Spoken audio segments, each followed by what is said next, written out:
Suomen vankila on niin helppo. Karkka. Et se on, ei vaan se, että se on kuin hotelli. Siellä voi olla omassa huoneessa, makailla, katsoa telkkaria, harrastaa puntin nostoa. Jumbo! Ei oo mikään. Ja ruoka tulee. Ei tarvii enää pestä itse vaatteita. Joo. Se on niin helppoa. Se on paljon parempi. Ajattelin jo kyllä. Ruoka tulee, kaikki hoidetaan, pyykit pestään puolesta. Se on ihan loistavaa. Miksi? Sä saat meillä mitä vaan tennistä. Puhutaan vähän. Miten on, miten on suomalainen vankila? Niin, se on tosi kaunis ja kiva. Siinä on myös kauppoja sisällä. Mitä on Suomen vankila? Suomen vankila on semmoinen, että siellä on huone, jossa on oma sänky, ei ketään muita, sä saat olla itse siellä, siellä on telkkarit. Sit sä voit opiskella siellä, käydä lukion, voit harrastaa punttisalia jos haluat, siellä on oma punttisali, voi tehdä töitäkin, mutta ei, siellä sitten saa palkkaa, aika hyväkin palkkaa, se on ihan kiva. Se on sama niinku hotelli? Se on vähän niinku hotelli, paitsi että sieltä ei pääse pois. Joo. Aha. Sun pitää olla siellä hotellissa koko aika.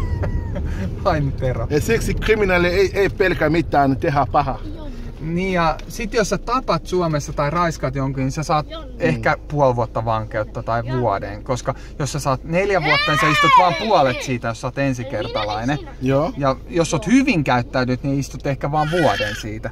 Mut jos sä ajat autolla ylinopeutta, sä saatat saada isomman sakon, kuin että sä tapat jonkun tai raiskat. Tai sitten sä voit, jos sä myyt huumeita, niin siitä voit saada 10 vuotta vankeutta. Joo. Aha. Ja jos ryöstät pankit, saat 10 vuotta vankeutta. 10 vuotta. Joo. Joo. Mutta jos sä tapat jonkun, niin se on ihan sama. Tai jos se tappaa, on sama. Siitä saa puoli vuotta vankeutta. Tai puoli vuotta tappaa. Jos tapat autolla, niin et saa edes puolta vuotta vankeutta. Sä voit sanoa, että se oli vahinko. Joo, ei tää Suomessa ihminen ja mitään, mutta valtio on. Jos sä teet valtio vastaan jotain, niin sitten tulee iso sakko ja iso aika istua vankilassa. Niin joo, mitä tapahtuu, jos on maahanmuuttaja ja tappaa? Maahanmuuttaja tappaa?